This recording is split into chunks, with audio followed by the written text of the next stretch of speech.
اور اس واقعے کو، اس تاریخ کو ہمیشہ بہت برے طریقے سے یاد کیا جائے گا۔ یہ کہہ دینا ہمارے لیے بڑی سہولت ہوتی ہے کہ اب وہ ڈکٹیٹر اس ملک میں نہیں آ سکے گا، وہ منہ چھپاتا پھرتا ہے۔ ایسے لوگوں کو ان باتوں سے کوئی غرض نہیں ہوتی۔ انہوں نے 10 سال میں جتنا کچھ کما لیا ہوا ہے، ان کے دوستوں نے جتنا کچھ کما لیا ہوا ہے، ان کی نسلیں کھائیں گی۔ بسم اللہ الرحمن الرحیم۔ آج 12 اکتوبر ہے۔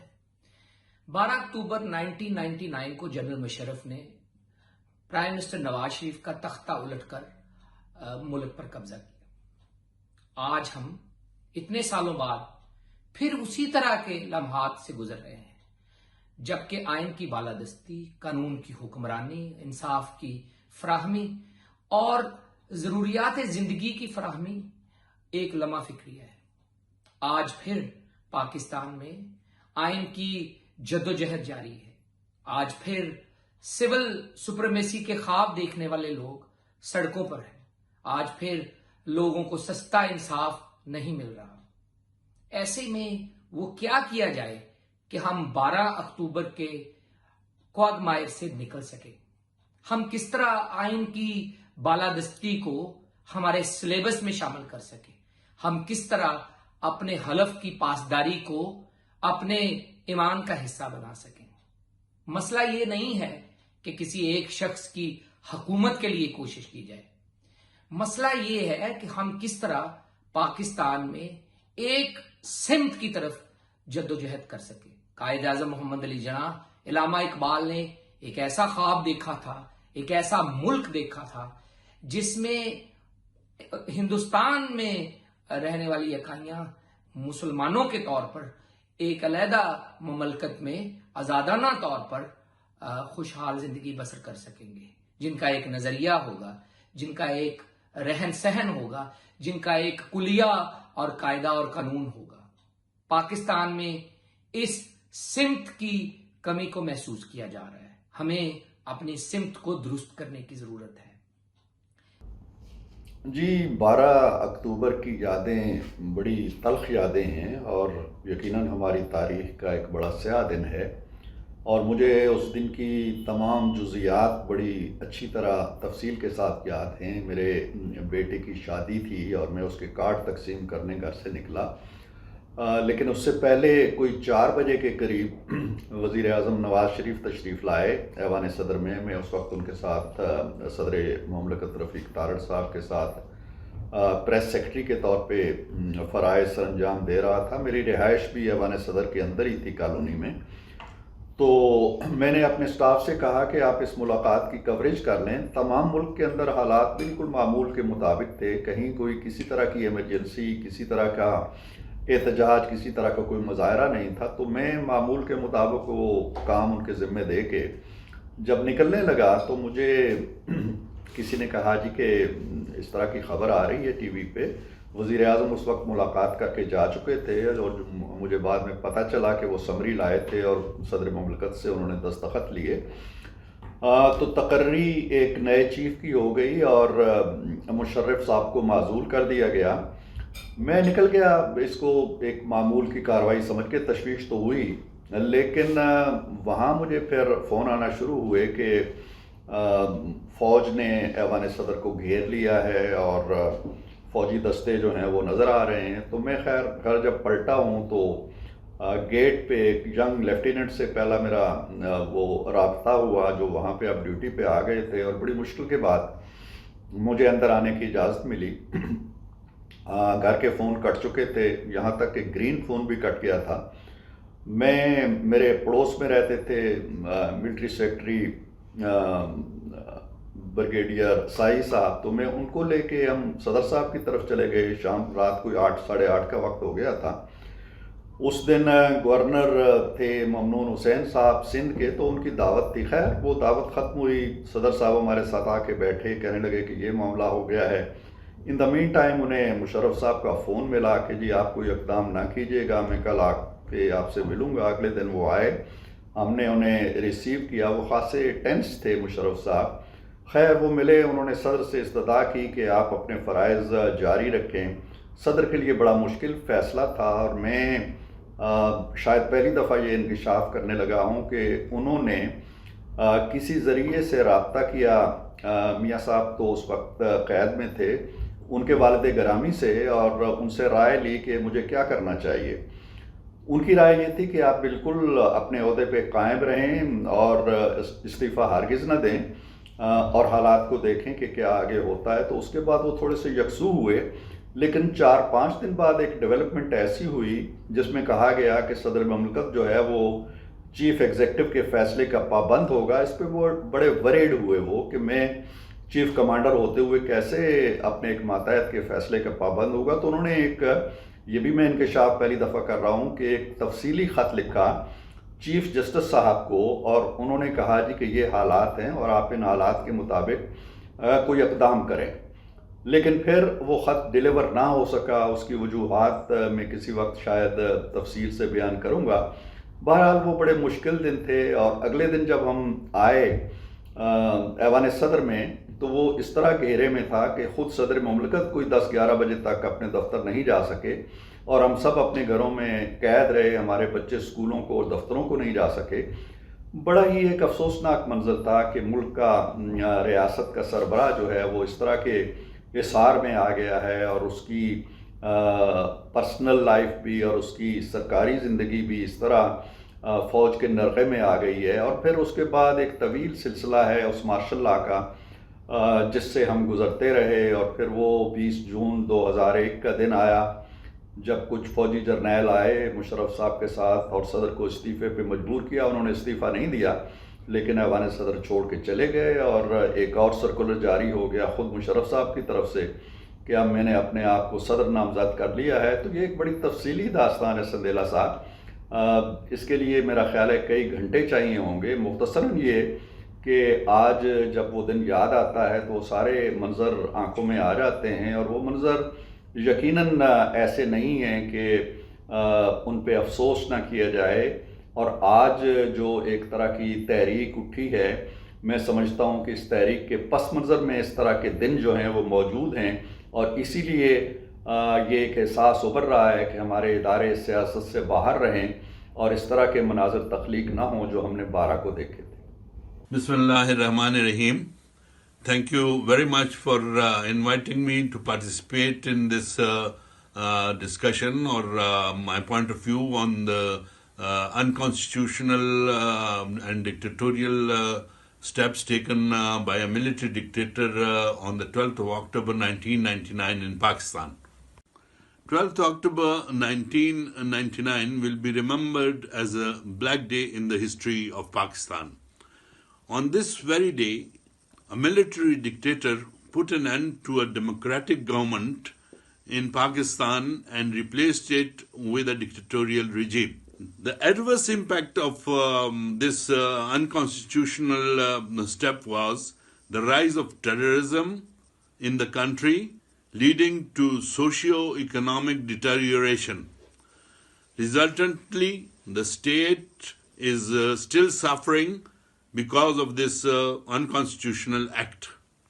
Pre-12th October 1999 Pakistan was a progressive and developing country. After 50 years of its birth in 1947, Pakistan was on a stable economic footing with self-sufficiency in industrial, agricultural and energy sectors. In a nutshell, 12th October 1999 unconstitutional step was a conspiracy to contain the economic prosperity of the country, which at that time was amongst the leading developing nations of South Asia. Despite the economic sanctions of major powers in the wake of nuclear explosion, Pakistan's growth rate was 6%. Pakistan currency was stable in the region. Means of communication was the main priority of the government, which can be seen in the form of motorways and state-of-the-art airports which were built in the country. Had the democratic government not been overthrown by a military dictator, Pakistan would have been the Asian tiger of this region today.